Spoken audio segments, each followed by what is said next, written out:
시장을 이겨라 전략 한번 검토해 보겠습니다. 지금 코스닥 시장의 동향을 살펴보고 조정이 기회가 될 만할 스몰캡까지 찾아보겠습니다. KTB 투자증권 김재윤 연구원 자리에 계십니다. 안녕하세요, 연구원님. 네, 안녕하세요. 예.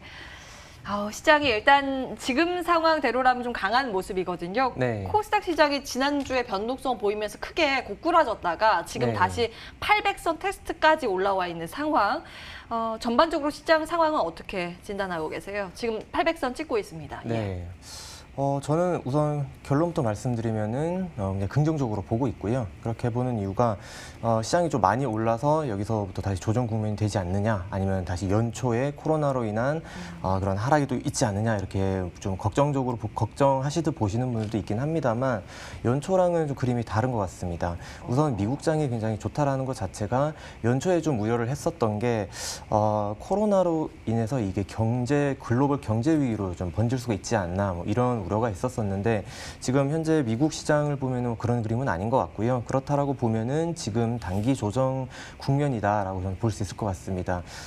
사실 최근에 이제 장이 좀 충격을 받았던 것 자체가 국내 이제 코로나 확진자 수가 갑자기 급증하면서 여기에 대한 이제 우려 때문에 좀 빠지기 시작한 건데, 사실 이제 미국 시장이 좋다라는 거는 분명히 지금 현재 시점의 국내 투심 회복에는 굉장히 긍정적으로 받아들일 수 있을 것 같고요. 그래서 지금 시장 자체도 반등을 하는 것 자체가 이런 투심 회복이 좀 시작이 되지 않았나라고 생각을 하고 있습니다. 1차 시장 쇼크를 받았을 때 네. 3월 달에 깊은 조정으로 아주 빠르게 네.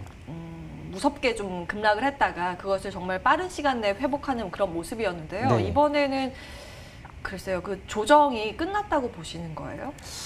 저는 단기 조정이었다라고 보고 있고요. 예. 그렇다라고 보면은 모르겠습니다. 이게 좀 조심스러운 말씀이긴 한데 예. 단기 조정은 저는 끝났다라고 보고 있고요. 근데 다만 방금 말씀해주신 그런 그 깊은 조정 후에 일어났던 이제 그 급반등. 그 정도 수준의 반등은 지금 수준에서는 좀 기대하기 힘들 것 같아요. 그러니까 우상향 그림이 보이긴 하지만 이게 연말까지 급등세를 보이면서 다시 시장이 활활 불탄다, 이렇게는 좀 예상하기 힘들 것 같습니다. 어느 정도 버텨주는 정도로 지속되는 흐름이 나올 것이다. 네, 우상향 정도 보고 예. 있습니다. 일단 그렇게 보는 이유가 사실 코스닥 시장은 연말 가면 갈수록 약해질 수밖에 없는 게 예. 대주주 양도세 이슈 문제가 여전히 존재를 하고 있기 때문에 사실 연말까지 지난 상반기보다 하반기가 코스닥 시장이 좋았던 적이 거의 없거든요. 네, 예. 그런 것도 충분히 좀 고려를 해야 되는 상황이다라고 보면은 우상향 그림은 반등을 시작을 했기 때문에 우상향 그림을 보이나 연초에 시작을 했던 그런 급반등 그림은 조금 기대하기 힘들 것이다, 그렇게 보고 있습니다. 완만한 회복세 정도 우상향을 네. 그려가더라도 완만하게 그려갈 것이다라는 네. 내용. 예, 그 대주주 양도세 요건은 조금 네. 완화하는 쪽으로 가닥이 잡히고 있는데 그 부분은 어떻게 체크하고 계세요? 이게 변수로 보셨어요? 안 좋은 변수나? 이게 완화가 물론 그거는 이제 다른 데서 결정해야 되는 문제지만 예. 네, 완화가 된다고 하더라도 사실 그 기준점이 워낙 낮기 때문에 네, 여전히 연말 증시 부담은 될 겁니다. 예, 이거는 부담 네. 요인이 될 것이다. 공매도 관련 이슈는 어떻게 보세요? 공매도 금지에 대해서 지금 연장적으로 가닥을 잡고 있는데 네. 시장에 도움이 되는 요소라고 보세요? 일단 저는 충분히 도움이 되는 요소라고 보고 있고요. 일단 지금 현재 시장을 버팀목이 되는 것 자체가 이제 개인 유동성이잖아요. 네, 근데 공매도가 금지가 됐다라는 것 자체가 개인 투심 회복에 굉장히 큰 도움이 됐었습니다. 네, 그래서 공매도 금지는 이게 수급적인 요인 외적으로도 투심에도 굉장히 좀 긍정적인 부분이다라고 보고 있습니다. 예, 그럼 종목 이야기를 좀 구체적으로 해볼까요? 네. 이제 스몰캡 두 종목 오늘 네. 준비를 해오셨는데 그에 네. 앞서서 전반적인 종목 상황도 한번 체크를 해보려고 합니다. 네. 카카오 게임즈가 지금 9월 중에 코스닥 상장을 준비를 하면서 이제 네. IPO에 대한 기대감도 시장에 존재를 하고 있는 것 같거든요. 이게 유동성을 조금 더 자극할 만한 요인으로 네. 보시는지도 궁금하고요. 네. 사실 IPO가 이렇게 유동성을 자극했던 적이 몇 번 없었는데 올해는 SK 바이오팜이 있었기 때문에 개인 이 유동성이 굉장히 많이 몰렸었잖아요. 예. 근데 사실 카카오 게임즈도 그만큼 대어기 때문에 개인 유동성이 충분히 몰릴 수 있는 시점이다라고 보고 있습니다. 그래서 예. 지금 IPO 대기 중인 기업들이 좀 많이 있는데 IPO 쪽으로 IPO 뭐 한두 개씩 시작이 되면서 이 부분도 좀 증시에 좀 긍정적인 영향을 수급적으로 좀 보일 수 있지 않을까 이렇게 보고 있습니다. 예. 그러니까 시장의 IPO에 대한 기대감이 시장 전반적으로 온기 확산 쪽으로 보시는 네, 거예요? 네, 긍정적으로 보고 이거 한번 있습니다. 이렇게 네. 체크를 해보고 네.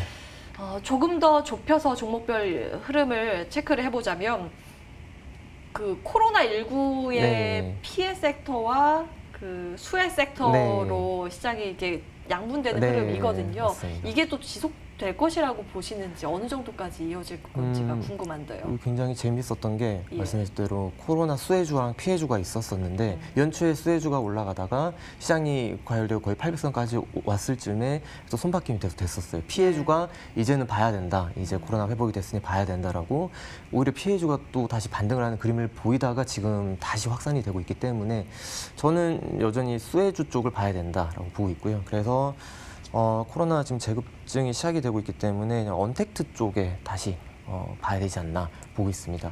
네. 최근 다소 쉬어갔었던 그러니까 순환매 관점에서 쉬어갔었던 네. 언택트가 네, 맞습니다. 다시 조금 시장을 이끌 가능성에 대해서 네. 무게중심을 두셨는데요. 예, 구체적으로 언택트라고 하면 어떤 섹터를 말씀하고 계시는지도 궁금하고요. 뭐 여러 가지가 있겠지만 과거 사례를 살펴보자면 그러니까 딱 연초에 코로나가 처음 터졌을 때 언택트 종목들 주목받은 종목을 생각해 보면 결제주가 될 것 같고요. 전자결제 네, 관련주. 맞습니다. 예. 전자결제 관련주가 가장 처음으로 언택트 관련해서 이야기가 많이 나왔던 종목이기 때문에 예. 그 부분부터 좀 집중해서 오늘 보시는 게 좋을 것 같습니다. 예. 이와 관련된 종목을 오늘 관심주로 가지고 오셨을지도 궁금하고요. 네. 스몰캡 2선 준비해 오셨잖아요. 네, 그럼 하나씩 맞습니다. 이제 공개를 해볼까요? 네, 방금 이렇게 좋은 말씀 해주셨는데 그 관련된 종목들 하나 가져왔습니다. 어떤 네. 종목이에요? 우선 첫 번째 종목은 ICK라는 종목이고요. 이 회사는 앞서 이제 언택트 관련된 결제주 중에 좀 숨겨진 종목이다라고 보시면 될 것 같고요. 그래서 아직 뭐 긁지 않은 복권이라고 저는 표현을 해드리는데, 긁지 않은 복권이요. 네. 예. 포인트 일단, 한번 볼게요. 네, 이 회사는 본업 자체는 이제 카드 제조사입니다. 플라스틱 카드, 메탈 카드 이런 신용 카드 제조사인데 이 회사가 지금 신사업으로 좀 준비를 하고 있는 게 셀피라는 결제 시스템이에요. 근데 기존에 있는 결제 시스템과는 굉장히 다르게 이 회사의 결제 시스템은 모바일 포스, 그러니까 엠포스가 스포츠 소프트웨어로 작동한다라고 보시면 되고 이게 조금 설명을 제가 간략히 좀 드려서 좀 이해하기 어려울 수도 있지만 여러 매장들 가보면은 이제 포스 기기가 있습니다. 카드를 긁는 포스 기기가 있는데 이거는 다들 하드웨어적으로 구현이 된 기기고 이 회사가 개발한 셀피는 안드로이드 8 이상에서 작동되는 소프트웨어로 작동이 되는 포스 기기입니다. 그러니까 핸드폰에 이 회사의 엠포스가 깔려 있으면은 신용카드를 핸드폰에 갖다 대면은 바로 결제가 되는 구조예요. 이 말은 포스 기기가 없어도 모든 매장에서 핸드폰 단말기만 있으면은 카드 결제가 가능하다라는 거고 그렇다면은 이 회사의 엠포스는 사실 뻗쳐나갈 부분이 굉장히 무궁무진합니다. 그래서 예를 들면은 이런 기본 매장도 있을 것이고요. 아니면은 뭐 캘리포니아 해변에서 그냥 맥주를 파는 소상공인이 자기 핸드폰으로 결제를 할 수도 있을 거고요. 이거를 또 역으로 생각을 해보면 이 언택트 쪽으로 카드를 건네지 않고 매장에서 카드 결제가 가능한 구조가 될 수도 있고요. 그래서 여러 가지 사용 방면이 무궁무진한데 어쨌든 기술적으로 우수하다고 하더라도 이게 사용이 되어야지 사업이 되는 거잖아요. 그럼요, 예. 근데 이 회사가 올해 3월 달에 이제 비자 쪽에 3단계 인증을 마쳤습니다. 비자 쪽 인증이 됐다라는 거는 기술에 대한 의무는 가지지 않아도 전 된다라고 확인을 하고 있고요. 뭐 비자라는 곳에서 인증을 줬다라는 것 자체가 굉장히 좀 의미가 컸고 그리고 마스터 인증도 지금 거의 완료가 거의 됐기 때문에 비자 마스터 쪽이 완료가 됐다라는 거는 사실 글로벌 시장에서 사용될 가능성이 좀 높다라고 보고 있습니다.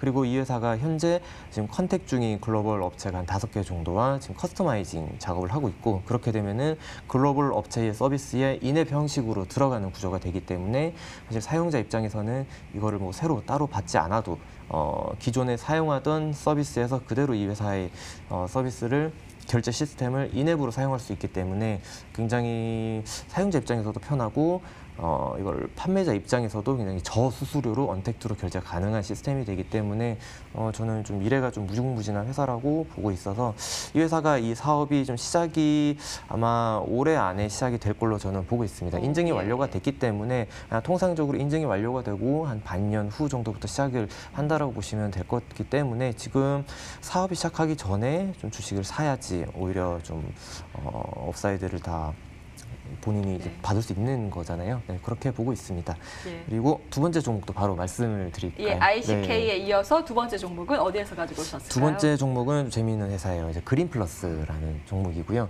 이 회사는 언택트는 아닌데 최근에 이제 장마 피해가 많았기 때문에 이런 장마 수해의 수해 복구의 수혜주라고 좀 보고 있는 회사고 이 회사는 스마트팜 국내 1위 이제 구축 업체입니다. 그러니까 최근에 사실 장마 피해가 이제 비닐하우스 쪽으로 굉장히 많이 있었습니다. 거의 예. 한 18,000개 정도가 좀 소실되었고 농작물 네. 피해가 굉장히 심하다고 네, 하더라고요. 그래서 맞습니다. 이제 밥상 물가도 오른다는 네. 얘기도 있고요. 그게 걱정이에요. 네, 맞아요. 이제 채소 가격도 굉장히 많이 올랐잖아요. 근데 이게 비닐하우스는 사실 그냥 쇠 뼈대에 비닐을 씌운 거기 때문에 내구성이 예. 굉장히 약합니다. 근데 이 회사가 이제 구축한 스마트팜은 이제 알루미늄 뼈대에 유리 온실로 만드는 거고요. 그래서 큰 공장이라고 생각하시면 됩니다. 이런 공장 안에서 작물이 자동으로 이제 자라고 그래서 병충해 우려와 자연재해 우려가 없는 스마트팜을 비닐하우스를 구축을 하는 회사다라고 보시면 되고 이 비닐하우스 대비해서 구축 비용은 물론 비쌉니다. 한 3배 정도 비싸고요.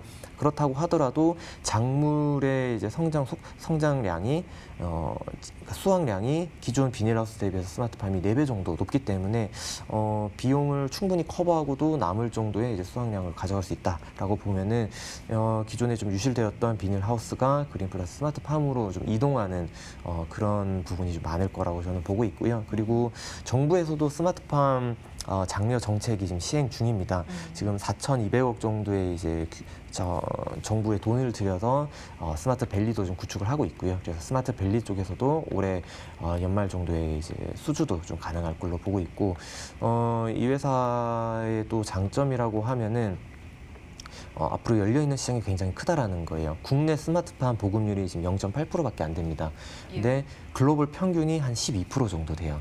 그리고 유럽 같은 이제 스마트팜 선진국은 한 17% 정도 됩니다. 그러면은 이게 0.8%에서 적어도 한 10% 정도까지만 는다고 하더라도 지금 열려있는 시장이 거의 10조 정도 시장이거든요. 그런 걸로 보면은 국내 스마트팜 1위 그린플러스가 충분히 좀 부각을 받을 수 있는 시점이다라고 저는 보고 있어서 그린플러스도 지금 현재 장마가 끝났기 때문에 이제 복구의 수혜주로 좀 추천을 드리고 있습니다. 예, 이게 아마 또 한국판 뉴딜 쪽에 디지털 뉴딜과도 맞물려 있을 겁니다. 아마 스마트팜 네. 관련해서요. 네. 한번 보도록 하죠. 이제 그린플러스와 함께 전자결제 관련주 가운데 ICK 오늘 이 두 종목 스몰캡 유망주로 말씀을 주셨습니다. 기억해 보도록 하고요. KTB 투자증권 김재윤 연구원과 함께했습니다. 말씀 고맙습니다. 네, 감사합니다. 예, 출발마켓온 2부 오늘 준비된 순서는 여기까지입니다. 시장 계속 좀 눈치를 보는 양상이죠. 코스피가 보합권에서 등락을 거듭하고 있고요. 아무래도 질본의 이제 코로나19 확진자 발표를 기다리는 모양새입니다. 다만 코스닥 시장 쪽의 탄력도가 조금 붙으면서 0.8%의 강세 802선 부근에서 흐름을 나타내고 있습니다. 환의 부담이 있습니다만 외국계의 순매수가 지금 현물 양시장에서 잡히고 있기 때문에 수급의 변화 지속적으로 들여다보셔야겠고요. 이후의 방향성 어떻게 흘러갈지 여부 이어지는 순서들을 통해서 확인해 보시기 바라겠습니다. 전 여기서 마무리 지어야겠네요. 함께해 주신 여러분 고맙습니다.